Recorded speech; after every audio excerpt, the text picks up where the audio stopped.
This is Pivot Perspectives with Chris O'Byrne, the show that takes you around the world to share interviews with some of the most successful and relevant people on the planet. Hear their stories and get the most important business lessons they've learned on their road to success, and get exclusive access on how to implement their success into your life and business. Pivot Perspectives is brought to you by the Strategic Advisor Board and your host, Chris O'Byrne. All right, let's jump in. Yeah, of course. Choose a story from your childhood that was instrumental in developing you into the person you are today. You know, Chris, this was an interesting thing, right? I think there's been a lot of different shifts and different times that things have happened to me in my past. You know, if you just said a story that shifted or changed me, I probably could have given you 8 years ago when I went through my divorce and went through those things. But on the childhood side, you know, really, I think it was, you know, at a point when I was 15 going on 16 and my father lost his job. And, you know, growing up, we grew up in an upper middle class family. I was told to, you know, I just needed to concentrate on school. You know, I played sports. I did well in school. My parents didn't want me to have a job. They wanted me to focus on school. And so, you know, I was going to be getting my new car, whatever car I wanted, you know, well, not whatever car, let's just be real, you know, but a new car. You know, this is childhood thoughts, but, you know, a new car. And my dad worked for a company, a very large company back in the day called Data General. And he was the executive regional vice president of the Southwest corridor, right? And he had lost his job right before I turned 16. And I mean, things shifted, right? Being able to understand. And for me, I really learned a lot because of the fact that I saw a man who was doing really well. We didn't have to worry about the things. We had, you know, really good things. I had a certain path that my parents wanted me to go around. And with most people we see today, especially, you know, when someone loses their job, they kind of sit back and go, well, I got to wait for that perfect thing, right? That to be able to come in. And that wasn't what my father did. He wanted to make sure his family was taken care of.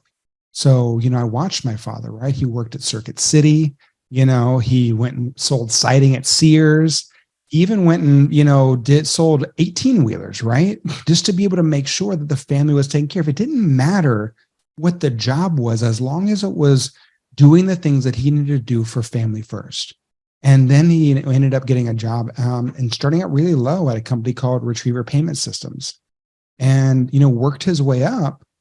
You know, and it was that thing, right? I look back now, he retired early at, I think, 62. He's 74 now, 30 years older than me. And, you know, he worked his way up all the way to retirement as executive vice president of the company, one of the largest payment processing companies in the country. So, you know, for me, it really gave me a lot of value. I think it really helped me be able to understand true value of money and true value of ethics, right? And the respect that you look for yourself. And that's kind of the story that really sticks with me, because I don't know if I would have had the same kind of mentality around having a value for money, seeing that it was given to me and being able to go through.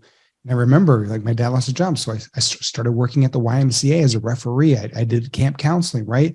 To be able to earn my way and be able to go through. And, you know, I really think it made me the man I am today, knowing that do what it takes, right? There's no job that's too good for you. If that's what the opportunity is, you take advantage of the opportunity ahead of you and you push forward. And it's allowed me to be able to get to, I mean, look, I've started 16 companies in my career. I've had a couple of good exits. I've had some that have went under, but, you know, the beautiful thing is I always worked as hard as possible and shot for the stars. So, you know, that's the story I would say would be the best for my childhood that I remember, that I really, really hold dear. That's a good one. Yeah. So then what inspired you to start your business, and how did you transform that idea into reality? Yeah, man. I mean, you know, I kind of go back in. I mean, I probably had many different little businesses. I was probably an entrepreneur at an early age, selling candy on my locker, you know, and, you know, always finding opportunity.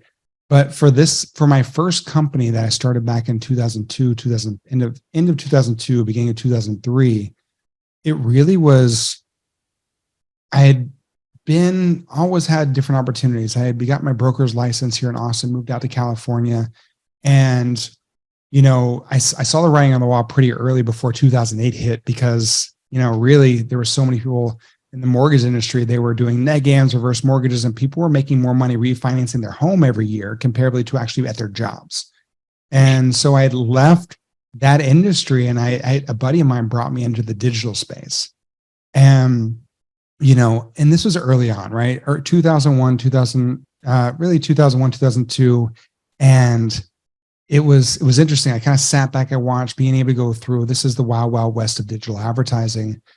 And, about 6 months in, the owner of the company changed and shifted. He went from wanting to be, which is a business owner, to a business operator. And there's a huge difference in that, right? Someone actually owning the business and letting other people run it versus coming in to run it himself. And we saw a really shift. And I remember one day I got a call from his assistant, and he used to call me directly. He was like, "Hey, so-and-so Andrew wants to talk to you tomorrow morning. Are you available?" I'm like, looked at my girlfriend at the time and said, "Man, this isn't good."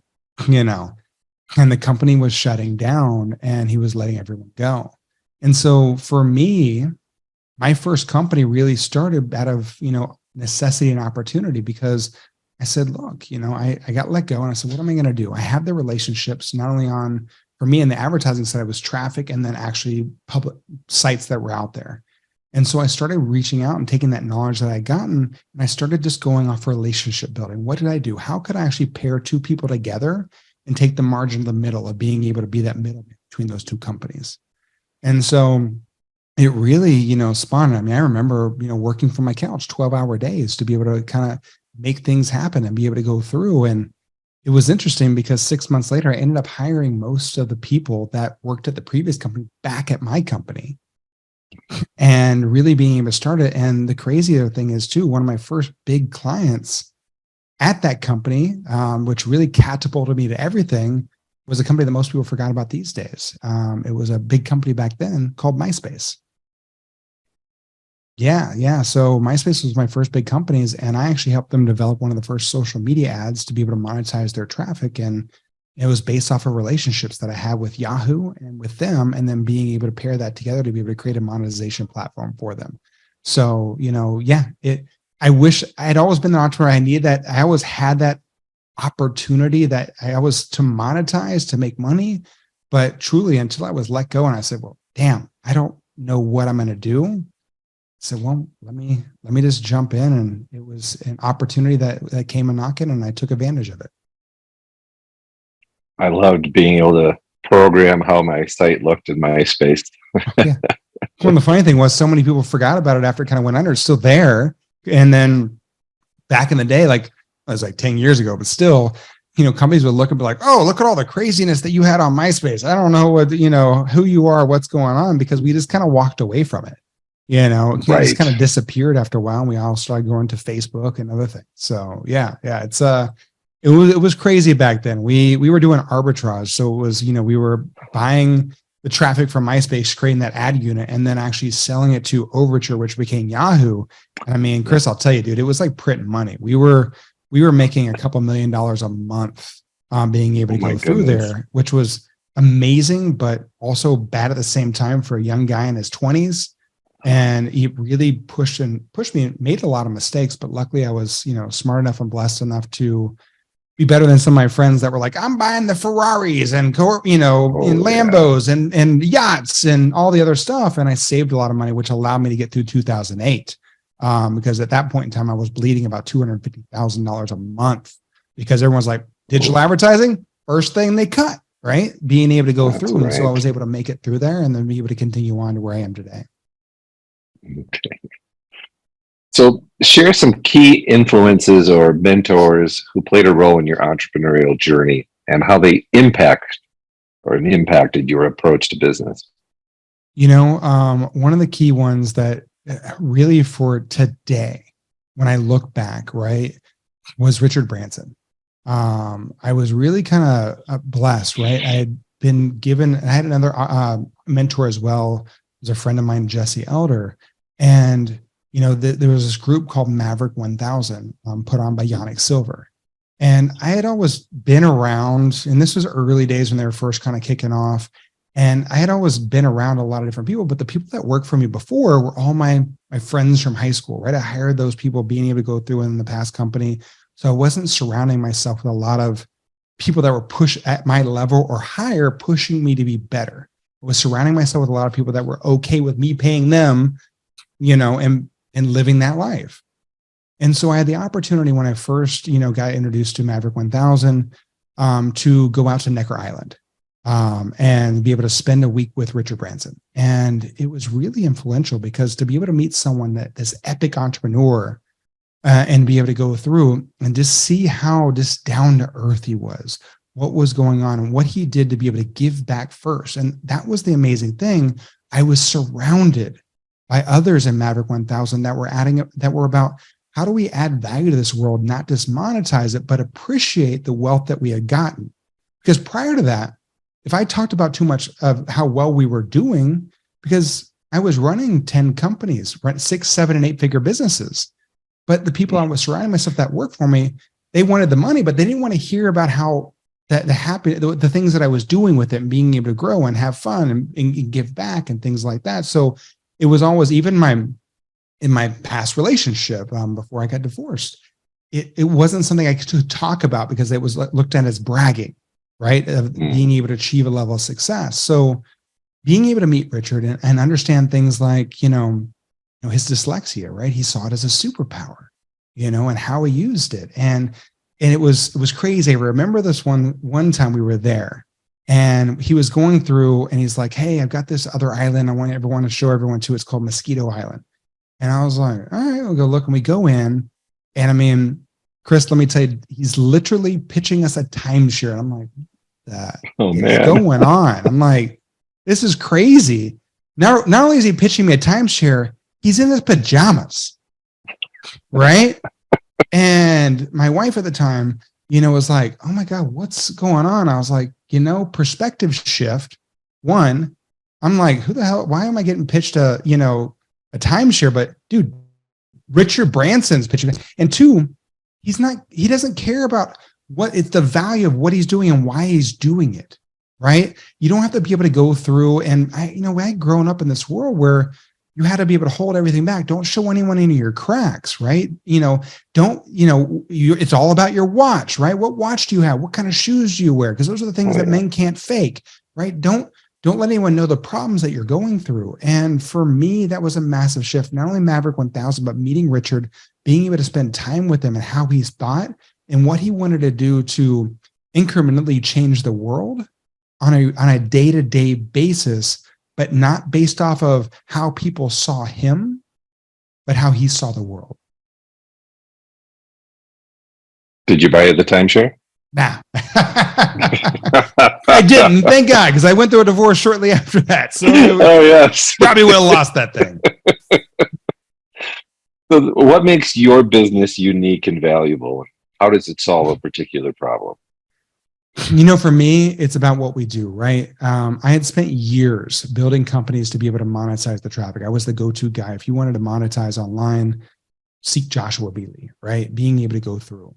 And that was hollow. I mean, and really, Chris, that led me to a place where, I look back prior to my divorce, like I remember going in my office and staring at the wall, contemplating if I should be on this planet, and if the money I would leave for my kids would be more important than me being around. And it was a scary time. And I mean, luckily I had a good friend of mine that I mentioned before, Jesse Outer, gave me permission to take my life back and rethink and look back. And I went through the divorce and, I shut down all my companies because my lawyers told me it was going to take 3 to 4 years to be able to go through. And I said, look, we can always make more money. We can't make more time. Right. And at 36, I moved back with my parents with a little bit under $1,000. I've been able to be able to save that time with my kids in mental capacity. And I look back and really the end question, and I give this detail because if I go into it and talk why Standout Authority is so different, because people look at it and go, oh, you work on LinkedIn. You get people leads. It's not about leads, right? Because after monetizing almost $1 billion in advertising spend, after controlling 35 trillion online impressions across my own servers, one of the biggest things I realized was there's a difference between traffic and actually true engagement. And that's kind of what I built Standout Authority for, is how do we actually bring that human back into the business? Get rid of the B2B, get rid of the B2C and go 100% H to H, because every company is run by a human being. Most marketers forget that. And LinkedIn was that platform that people were sleeping on. They were just pitching and spamming and going through and talking about their business and all the shiny shit that no one cares about, and for us, being able to go through and show how do we educate, inspire, and draw people in, not sell them. Because I sold people so many times in the past, I don't know it actually had value. But when you educate, inspire, and draw someone in and they choose to work with you, it's a massive shift, man. And I mean, it's amazing to be able to see it, to be able to do the little things. So what makes our business different? We do the things that people forget to do, that they were taught by their mothers how to treat other human beings online, right? How do we actually go through that and actually build a conversation that creates a relationship, which a relationship opens up opportunities. And that's that big piece, right? We're not trying to send 1,000 messages like every other LinkedIn company out there to get that one sale, because honestly, all you're doing is pissing off 999 people. For our clients, the first thing I want to be able to do is create advocates, because advocates are more powerful than one client. One advocate can bring me 100 clients. So what makes us different is that's our job. We're in the business of building advocacy first and allowing that byproduct to become clients, because we treat people like human beings when we're working with someone's, creating their personal brand, allowing that to stand out, their content and their messaging, and treating people like other human beings. So those 999 people that might not have been right then become advocates, and you still get that one sale, but those 999 people can bring you more opportunity, come back to you later, and all these other things. And that's why I know what we do creates massive impact, because now the people I get to work with, man, are the men and women I used to read their books on how to start my own companies 20 years ago. And now I get to help them, connect and really build that true opportunity and engagement with their audience. And it's just doing the things my mom taught me how to treat other human beings. It's not rocket science. It's just the human algorithm. And that's the thing that people miss out on. We work on the human algorithm, not worrying about the LinkedIn algorithm, the TikTok, or any of these other things, because that's the one algorithm that doesn't change every 6 months. It evolves with time slowly, and it works across every single platform out there. Amen to that. Oh, that's gold. I like that. Yeah, man. Yeah. So, oh man. So, what's the most valuable lesson you learned on your entrepreneurial journey? Be 100% you, 100% of the time, on and offline. I mean, this is that big thing that I think that so many people go through and do. We always have this perception of other people's perception of us, right? I'll say that again. Our perception of other people's perception of us is what drives us crazy, right? And so, and that's the biggest thing, is entrepreneurs, we're always worried what everyone's going to think we're going to do. We're in this world alone, right? That's not the case. If you show up 100% of the time on and offline as you don't have to remember the stories. You don't have to remember anything. And in the long run, because of that, I learned as human beings, we only make decisions based on some degree of love or hate. We do not make decisions on being indifferent to somebody. So if you're showing up 100% of the time, right, you're going to draw in the right audience, and you're going to repel the people that aren't those, because we've all been like, oh, hey, I'll buy your product, and you deal with them. You're like, oh my God, wow, this is hard for everyone, right? They bought your service, and you've got to try and because you're worrying about the money first. But if you show up and they choose you based on you just being 100%, because they love or hate to a certain degree what you stand for, what you put out there, it makes not only life, but business so much more, and it allows all of us to be in flow. Mm-hmm. So what parting words of wisdom do you have? Parting words for wisdom, man. I think I gave all my gold away already. I know. I was thinking that too. There's so much good stuff already. It's like, I'm sure there's some stuff in there, man, that they share. But I mean, like, dude, that's that whole piece, right? I mean, for me, my parting words of wisdom is, for every entrepreneur out there, you're not alone, right? I never want another entrepreneur to feel like I felt 8 years ago, feeling so alone that there was no other option than to not be on this planet anymore. And that's that big thing. We can't silo ourselves out. It's not all on you as an entrepreneur to change the world. I tried to change the world on my own, and I damn near killed myself doing it, right? The only way we can all rise up and truly change this world is together. And so that's the one thing. And the only way you can be able to do that is to be able to ask for the support when you need it. Let other people know, because we can't just guess what your problem is, what you need, how you need solutions, and all those other things.